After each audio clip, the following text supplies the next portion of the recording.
अस्सलाम students. Chapter stoichiometry में आज हमारा लेक्चर है लेक्चर नंबर 5 यील्ड के ऊपर। हमने आज पढ़ना है कि यील्ड क्या है, यील्ड की कितनी टाइप्स होती हैं, इसके बारे में कुछ इंपॉर्टेंट क्वेश्चंस और इसके कुछ न्यूमेरिकल्स को हमने डिस्कस करना है। तो चलिए हम स्टार्ट करते हैं आज अपना टॉपिक यील्ड। आप जब भी केमिस्ट्री लैब में जाते हैं आप केमिकल रिएक्शंस करवाते हैं। केमिकल रिएक्शन जब आप करवाते हैं, करवाने से पहले आप रिएक्टेंट्स की अमाउंट को कैलकुलेट करते हैं और आप अपने माइंड में तस्वर एक ख्याल पैदा कर लेते हैं कि मेरी इतनी प्रोडक्ट मुझे अपटेंड हो जाएगी। तो रिएक्शंस के बाद, केमिकल रिएक्शन के बाद जो अमाउंट ऑफ प्रोडक्ट आपको अपटेंड होती है उसको हम कहते हैं यील्ड। तो अगर हम इसको डिफाइन करें तो कैसे करेंगे? Amount of product obtained from a chemical reaction is known as expected yield और रिएक्शन यील्ड। जो भी अमाउंट ऑफ प्रोडक्ट हमें किसी भी केमिकल रिएक्शंस के बाद हमें जो obtained होगी उसको हम क्या कहेंगे? उसको हम यील्ड कहेंगे। अब यील्ड की 3 टाइप्स होती हैं। यील्ड की कितनी टाइप्स होती हैं? 3 टाइप होती हैं। First one is theoretical yield, second one is actual yield और practical yield and third one is percentage yield. अब थ्योरेटिकल यील्ड क्या होती है, एक्चुअल यील्ड क्या होती है और परसेंटेज यील्ड क्या होती है? तो इसकी पहले आप एग्जाम्पल समझ लें। आप एग्जाम्स में जाते हैं, आप प्रैक्टिकल देते हैं, एग्जाम्स में जो है माइंड बनाते हैं। एग्जाम देने के बाद आप जब वापस आते हैं तो आप सपोज करते हैं कि मेरे फिजिक्स में 90 मार्क्स आएंगे, केमिस्ट्री में मेरे 92 मार्क्स आएंगे, बायो में मेरे 93 मार्क्स आएंगे। अभी आपने माइंड में तस्वर ख्याल कर लिया कि मेरे इतने इतने मार्क्स आ जाएंगे जब मेरा रिजल्ट आएगा। और जब आपका रिजल्ट आता है तो फिजिक्स में आपके 85 मार्क्स होते हैं, केमिस्ट्री में आपके 90 मार्क्स हो सकते हैं और बायो में आपके 91 या 92 जो है या 90 मार्क्स आ जाते हैं। अब ये जो आपने अपने माइंड में तस्वर किया था, एग्जाम्स देने के बाद आपने कहा था मेरे इतने एक्सपेक्टेड मार्क्स आ जाएंगे, इतनी जो है मेरे आ जाएंगे, इतने मार्क्स आ जाएंगे, मैंने इतनी मेहनत की है, तो वो जो आपने अपने माइंड में ख्याल पैदा किया वो आपकी कहलाई थ्योरेटिकल यील्ड। आपने एक थ्योरी पेश किया, आपने कैलकुलेशन की, घर आकर इतने मार्क्स के बाद मेरे जाकर टोटल बने मेरे 90, 92, 93। जब आपका रिजल्ट आता है तो आपके मार्क्स आते हैं 85, 90 और 90। तो ये जो आपने अपने माइंड में सोचा कैलकुलेशन के, इसको आप कहेंगे थ्योरेटिकल यील्ड। इसको हम क्या कहते हैं? इसको हम थ्योरेटिकल यील्ड कहते हैं। और जो आपकी जो एक्चुअल यील्ड आई प्रैक्टिकल के बाद, एग्जाम्स के बाद आपका जो रिजल्ट आया उसमें आपके मार्क्स ये आ गए, तो ये आपकी क्या कहलाई? ये आपकी एक्चुअल यील्ड कहलाई। इसी तरीके से जब आप केमिकल रिएक्शंस करते हैं, लैब में जाते हैं, आप कैलकुलेशन करते हैं रिएक्शन करवाने से पहले, कैलकुलेशन करते हैं कि मैं 20 ग्राम रिएक्टेंट ए यूज़ कर रहा हूँ, 30 ग्राम रिएक्टेंट बी यूज़ कर रहा हूँ, मेरी जो अमाउंट मुझे प्रोड्यूस होगी, अपटेंड होगी, वो 50 ग्राम मुझे अपटेंड होगी। तो वो आपने जो कैलकुलेशन की वो आपकी थ्योरेटिकल यील्ड कहलाई। जब आपने रिएक्शंस करवाया, रिएक्शन करवाने के बाद आपको जो प्रोडक्ट अपटेंड हुई, उसके बाद आपने रिजल्ट को कैलकुलेट किया, कैलकुलेट करने के बाद आपकी अमाउंट, आपने जो टोटल कैलकुलेट किया, आपकी जो अमाउंट आई उसको आप क्या कहेंगे? उसको आप एक्चुअल यील्ड या प्रैक्टिकल यील्ड कहेंगे। तो इसको अगर हम डिफाइन करें तो कैसे करेंगे? Theoretical yield, the maximum amount of product, वो आपने जो माइंड में अपना सोच लिया कि मेरी इतनी मैक्सिमम अमाउंट ऑफ प्रोडक्ट आ सकती है फ्रॉम बैलेंस केमिकल इक्वेशन, किसी भी बैलेंस केमिकल इक्वेशंस को यूज करते हुए रिएक्शंस के करने के बाद, उसको आप क्या कहेंगे? उसको आप कहेंगे थ्योरेटिकल यील्ड। और एक्चुअल यील्ड हम किसको कहेंगे? The actual amount of product, जो actual amount of product obtained हुई है आपको, उसको आप क्या कहेंगे? उसको आप कहेंगे एक्चुअल यील्ड या प्रैक्टिकल यील्ड। अब आपने एक्सपेरिमेंट परफॉर्म किया, प्रैक्टिकल परफॉर्म किया, उसके बाद जो आपकी एक्चुअल अमाउंट आपको अपटेंड हुई है उसको आप क्या कहेंगे? एक्चुअल यील्ड या परसेंटेज यील्ड। अब कभी कभी कुछ ऐसा भी होता है कि एक्चुअल यील्ड और थ्योरेटिकल यील्ड इक्वल आ जाती है। थ्योरेटिकल यील्ड आपकी जी मेरी है, मैंने कैलकुलेशन की 90 है और मेरी एक्चुअल यील्ड भी आ गई 90। तो ये ऐसे रिएक्शंस को हम कहते हैं, ऐसे रिएक्शंस को क्वांटिटेटिव रिएक्शंस कहते हैं, क्वांटिटेटिव रिएक्शंस में आ जाते हैं। और ये हमेशा केमिकल एनालिसिस में यूज होते हैं, बड़ी बड़ी इंडस्ट्रीज में, फार्मास्यूटिकल इंडस्ट्रीज में यूज होती हैं। उनकी जो थ्योरेटिकल यील्ड होती है राउंड अबाउट जाके एक्चुअल यील्ड भी उतनी आती है। उसकी रीज़न क्या है? उसकी रीज़न ये है कि उनके पास एक्सपर्ट्स होते हैं, उसका एक्सपीरियंस बहुत ज़्यादा होता है और वो अपने काम में बड़े प्रोफेशनल होते हैं और कोशिश करते हैं कि उनके जो रिएक्टेंट्स हैं उनकी अमाउंट ज़ाया ना हो और प्रोडक्ट उतनी अपटेंड हो, जितनी उन्हें थ्योरेटिकल अमाउंट कैलकुलेट की होती है उतनी ही उनकी एक्चुअल अमाउंट जो है उन्हें रिसीव होती है या उसको जो है वो उनको अपटेंड हो जाती है। एक क्वेश्चन आता है, give reason why there is difference in actual yield and theoretical. अब जब हम रिएक्शंस करते हैं नॉर्मली अगर हम नॉर्मली परसेंटेज की बात करूं तो हमेशा थ्योरेटिकल यील्ड ज़्यादा होती है और एक्चुअल यील्ड कम होती है।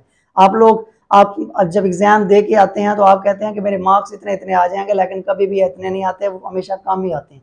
इसी तरीके से जब हम लैब में वर्क करते हैं तो हमारी भी ऐसी होती है कि अगर मैं एक्सपेक्ट कर रहा होता हूँ कि मेरी यील्ड जो है 70% आएगी, मैं कैलकुलेशन करता हूँ, बट 70% नहीं आती, 60 या 65% तक आती है। तो इसकी रीज़न क्या है? रीज़न क्या है कि हमारे पास जो थ्योरेटिकल यील्ड है एक्चुअल यील्ड या एक्चुअल यील्ड थ्योरेटिकल यील्ड के इक्वल क्यों नहीं होती? तो इसकी रीज़न आप लोग लिख लें।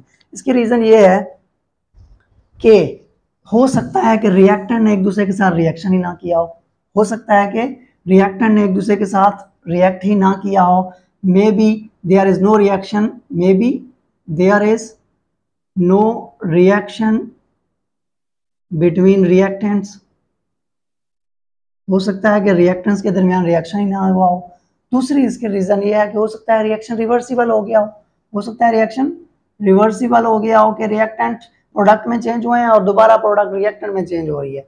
उसके बाद हो सकता है कि रिएक्शन हमारे पास हम फिजिकल एरर में, पर्सनल एरर में हम बातों में लगे हुए हैं और रिएक्शन प्रोसीड हो रहा है, प्रोडक्ट बन गया और हम अभी तक बातों में लगे हुए हैं। उसके अलावा फिजिकल एरर बहुत सारे आ जाते हैं। फिजिकल एरर में हमारे पास कौन से आ जाते हैं? फिजिकल एरर्स कौन कौन से? फिजिकल एरर में हमारे पास आ जाते हैं, हम रिएक्शन के दौरान वेपोरेशन हुई हो, कुछ रिएक्टेंट वेपोरेट हो गए हों। उसके अलावा फिल्ट्रेशन के दौरान हमसे कुछ ज़ाया हो गया हो रिएक्टेंट, या कुछ जो है अमाउंट रह गई हो। उसके अलावा वेपोरेशन, फिल्ट्रेशन, वॉशिंग के दौरान हमसे कुछ अमाउंट ज़ाया हो गई हो, नीचे गिर गई हो, फ्लोर के ऊपर गिर गई हो, हम बातों में लगे हुए हैं और हमारे रिएक्टेंट जो हमारी प्रोडक्ट ऑब्टेन हुई है वो थोड़ी सी इधर उधर गिर गई है। तो इसके नतीजे में क्या होगा? हमेशा या बहुत सारी जो है वो इसमें परसेंटेज ये होती है कि एक्चुअल यील्ड जो हमारी होती है वो थ्योरेटिकल यील्ड के इक्वल नहीं होती। थ्योरेटिकल यील्ड ज़्यादा होती है और एक्चुअल यील्ड हमारी क्या हो जाती है? कम हो जाती है। तो इसकी रीज़न हमेशा याद रखिएगा।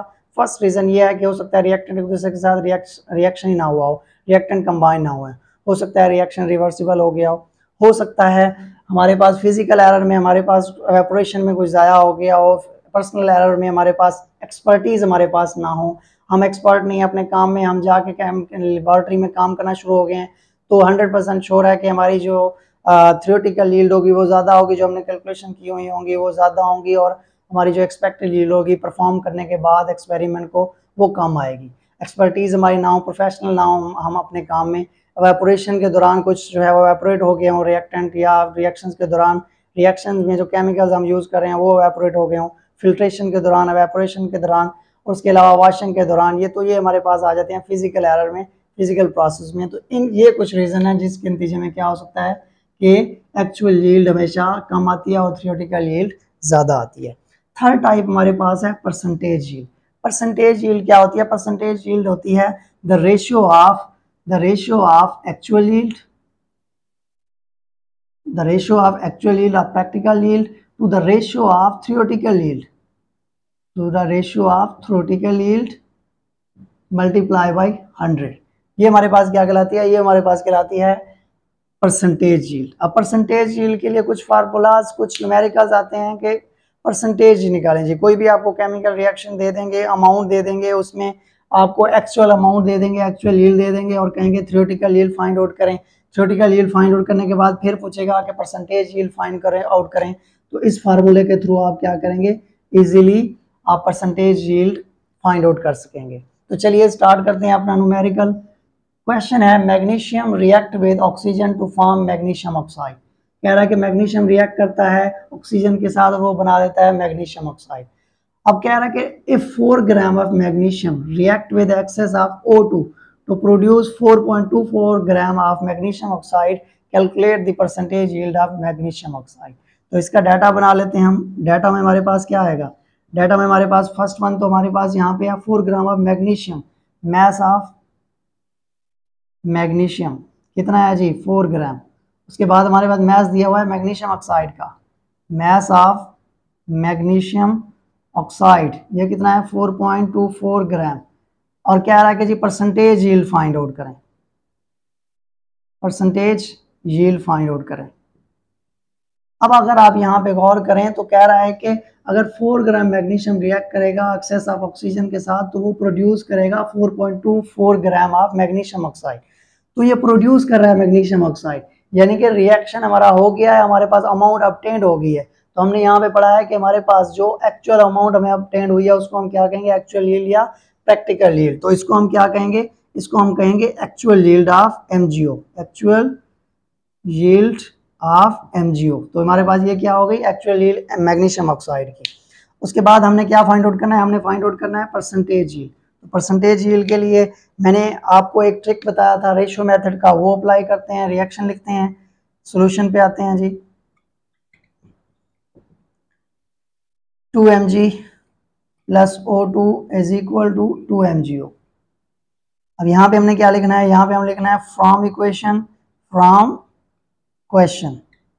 फ्रॉम इक्वेशन में हमारे पास क्या है, इक्वेशन में हमने एटॉमिक मास यहाँ पे फाइंड आउट करना है, किसका, मैग्नीशियम का और मैग्नीशियम ऑक्साइड का। अगर आप यहाँ पे देखें तो मास दिया हुआ है मैग्नीशियम का, तो मैग्नीशियम का मास दिया हुआ है, हमने फाइंड आउट करना है इसका मास। जो इसका मास हमने फाइंड आउट करना है, जो हमें फाइंड आउट होगा वो हमारी होगी थ्योरेटिकल यील्ड। तो हमारे पास एक्चुअल यील्ड पहले से ही मौजूद है, थ्योरेटिकल यील्ड हम फाइंड आउट कर लेंगे, इसको इस फार्मूले में अप्लाई करेंगे, हमारे पास परसेंटेज यील्ड निकल आएगी। तो करते हैं जी, फ्रॉम इक्वेशन में मैग्नीशियम का होता है 24, तो ये हो गया 48 ग्राम, ये कितना हो गया 48 ग्राम पर मोल। और मैग्नीशियम ऑक्साइड है हमारे पास, ये 48 इसके हो गए, प्लस ऑक्सीजन हमारे पास हो गई 32, तो ये कितने हो गए, ये हमारे पास हो गया जी 80 ग्राम पर मोल। 80 ग्राम पर मोल हमारे पास क्या आ गया जी, हमारे पास इसका एटॉमिक मास आ गया मैग्नीशियम ऑक्साइड का। अब मैग्नीशियम का देखिए मास यहाँ पे दिया हुआ है 4 ग्राम, तो यहाँ मैंने 4 ग्राम लिख दिया, और इसका हमने फाइंड आउट करना है, तो ये लीजिए हम फाइंड आउट कर लेते हैं। नेक्स्ट चलते हैं आगे।